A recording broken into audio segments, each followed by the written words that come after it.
Marla Cautilli, and I am the director of Hand in Hand Ministries. Thank you.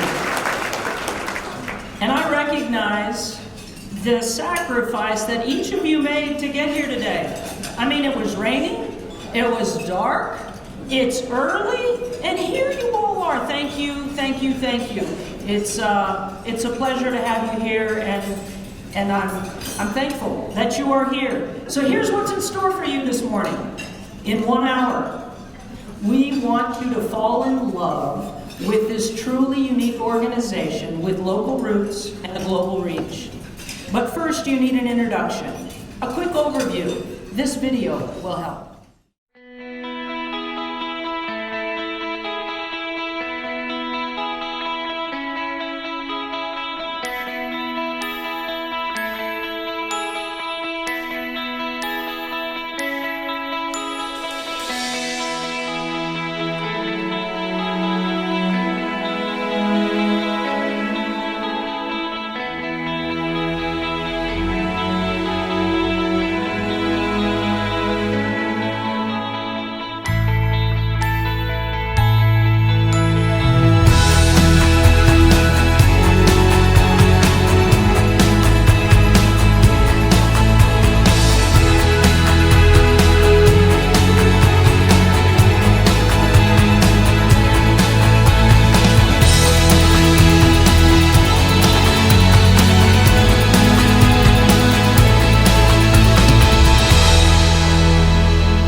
And now, a quick history lesson.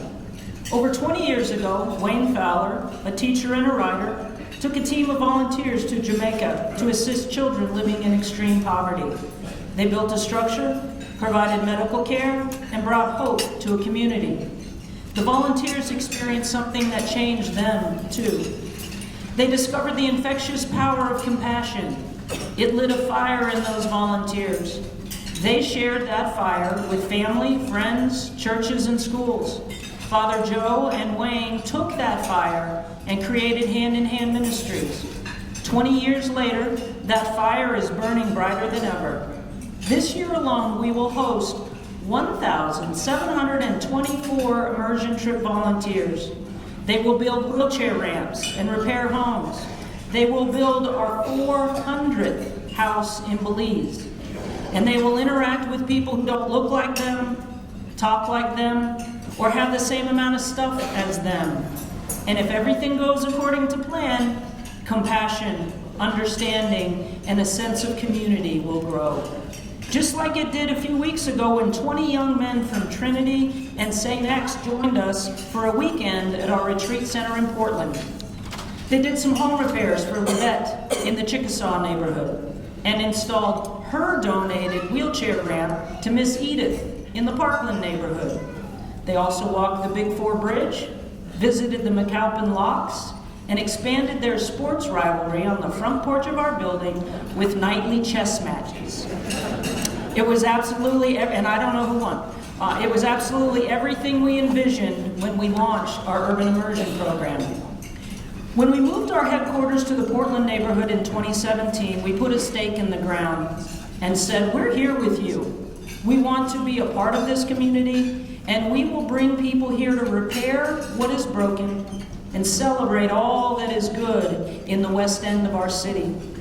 I encourage you to come and see our place. Witness the transformation of the neighborhood. The seeds we have been planting are starting to grow. And it all happens because of people like you who get up in the dark, come hear a message of hope, and answer the call to give. We are so thankful because without you and people like you, we wouldn't exist. And if we didn't exist, well, what would that look like?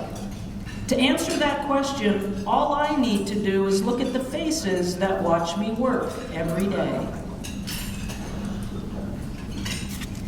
That's my desk. Those are my friends up there. First, there's Esther. I met her in Belize almost 10 years ago. I remember this sweet little child perched on her pregnant mother's hip, playing with a little gold coin. The coin was sparkly, and it made her smile. We were there to make sure Shakira, Esther's mom, was taking her HIV/AIDS medication to reduce the chances of her unborn child getting the disease. We were also bringing medication for Esther because she had not only been born with cerebral palsy, but was battling tuberculosis. A year later, I asked about Shakira and the unborn child she was carrying. Thankfully, little Cameron was born without HIV/AIDS, and Esther had recovered from TB. But Shakira, she didn't make it. This woman who had given birth to a healthy young boy just months before was dead. AIDS had taken her life. And that news baffled me. It shook me to the core. How can AIDS take someone's life so quickly in a country like Belize when people in this country can live with it for decades? Sadly, HIV/AIDS still affects almost 3% of the population of Belize, many of them children. Without your support, we wouldn't be able to provide medical care for those children. We wouldn't have been there for Esther all those years ago. And we wouldn't be able to share her radiant smile with you here today. Here's a few more smiling faces that I see every day. Esmelda and Scarlett. I met them 8 years ago in Nicaragua. They changed everything I thought I knew about poverty and the people who live in it. I went there thinking I could fix their life by building them a house. And what I found was a strong, faith-filled family with drive and ambition and heart and laughter, and a mom who worked tirelessly to help her kids succeed in school so they could one day move out of their poverty-stricken neighborhood where most kids drop out of school by the 4th grade. Yes, Esmelda may have needed our help with building her house, but she had already clearly made a home for her family and her 3 kids. We helped there too by providing tuition assistance, books, uniforms, and tutoring, equipping each of them to graduate from high school. And like 34 other graduates of our Pathway to Change program, all 3 are attending university. And Aurelis, the oldest, is currently in her 2nd year of law school. Without the educational support we raised at this event, I wonder, would Esmelda's dreams have come true for her kids? Would any of it have been possible without the support of people like you? And then there's Johnny Daniels from Eastern Kentucky. Some of you may remember him from this event last year. His face is not on my wall yet, but his story lives in my heart. 6 years ago, he was a hard-working man, supporting his family, saving for the future. And then he had a heart attack at the age of 37. Complications from that incident cost him his vision in his right eye, his entire life savings, functioning kidneys, and his ability to care for his family. He came to us seeking help with repairs to his trailer. I'd heard his story and I wanted to meet him. I fully expected to meet an angry, bitter man, but instead, I met a warm, kind, thoughtful husband and father who blamed absolutely no one for his troubles. He was giving me a tour of his trailer when he pointed to a little cemetery on the hill across the way. He was comforted to know that one day when his body could no longer handle the dialysis, it was going to be okay because he could still look after his girls from the cemetery on the hill. And at that moment, I knew we had to try to do something to help this guy. After all, our mission is to help people.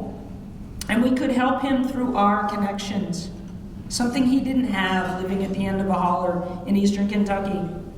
So we started to make phone calls. Johnny made trips to Louisville to tell his story. A doctor in Cincinnati took an interest in Johnny, and after many tests, declared him medically fit for transplant. So now, Johnny waits for a kidney from a deceased donor or from a living one. So if you or someone you know would like to learn more about sharing your spare for Johnny, please see me after the program. I'll connect you with the people who can help.